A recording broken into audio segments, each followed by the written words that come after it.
কেউ যদি 10 বার সূরায়ে ইখলাস বা কুল হুয়াল্লাহ সূরা পাঠ করে, কয়বার?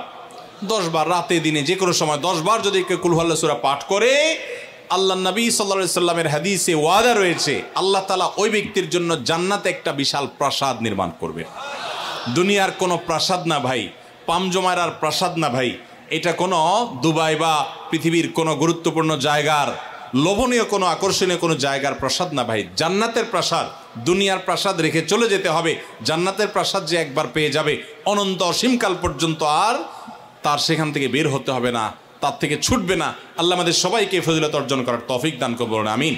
তাহলে সূরা ইখলাস 10 বার মাঝে মধ্যে পড়তে যদি আমরা চেষ্টা করি, পুরা সূরাটা একবার পড়তে 1 মিনিট সময় কিন্তু লাগে না।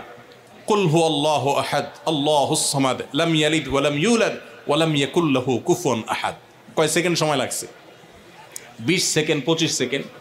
আপনি চাইলে 1 মিনিটে 3 বার কুল হুয়াল্লাহ সূরা পড়তে পারেন, তার মানে 1 মিনিটে পুরো কোরআন খতম দেওয়ার সওয়াব আপনি লাভ করতে পারেন। তাহলে অবসর সময়গুলোতে আমরা মুখস্থ তো সবারই আছে, পড়ার চেষ্টা করব না ইনশাআল্লাহ। আল্লাহ আমাদের সবাইকে তৌফিক দান করুন। এবং পড়ার পাশাপাশি এই সূরাতে আল্লাহর একত্ববাদের কথা বলা আছে, মূল বিষয়টা সেটা, শুধু সওয়াব আহরণ করাই উদ্দেশ্য না, বরং এখান থেকে আল্লাহর একত্ববাদের শিক্ষা নিতে হবে। আল্লাহ একক, কুল হুয়াল্লাহু আহাদ, হে রাসূল বলে দিন তিনি আল্লাহ, তিনি একক, তার কোনো অংশীদার নাই, তার কোনো পার্টনার নাই, তিনি কারোর প্রয়োজন তার হয় না। আল্লাহুস সামাদ, তিনি কারোর মুখাপেক্ষী না, বরং সবাই তার মুখাপেক্ষী। লাম ইয়ালিদ ওয়া লাম ইউলাদ, তাকে কেউ জন্ম, তিনি কাউকে জন্ম দেননি আর তাকেও কেউ জন্ম দেয়নি। ওয়া লাম ইয়াকুল লাহু কুফুয়ান আহাদ, তার কোনো সমকক্ষ নাই। ভাইরা আমার, আমাদের সমাজে এক শ্রেণীর নাস্তিক আছে, বরং সকল নাস্তিক ইসলাম এবং মুসলমানদের প্রতি বিদ্বেষ লালন করে, তাদের বড় অংশ। এই নাস্তিকদের একটা কমন প্রশ্ন হলো, তারা বলে আল্লাহ যদি আমাদের সবার সৃষ্টিকর্তা হয় তো আল্লাহর সৃষ্টিকর্তা কে? নাউজুবিল্লাহ। এরকম একটা প্রশ্ন নাস্তিকরা করে। নবী সাল্লাল্লাহু আলাইহি সাল্লামকে কোন কোন মুফাসসিরদের মতে এই প্রশ্নটাই করেছিল ইহুদিরা। কারা প্রশ্ন করেছিল?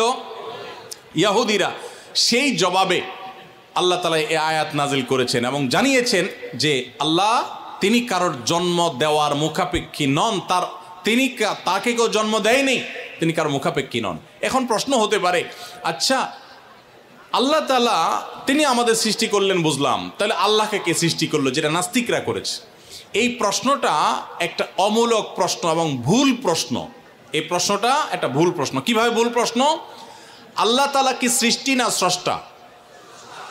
সবাই উত্তর দেন। আল্লাহ কি সৃষ্টি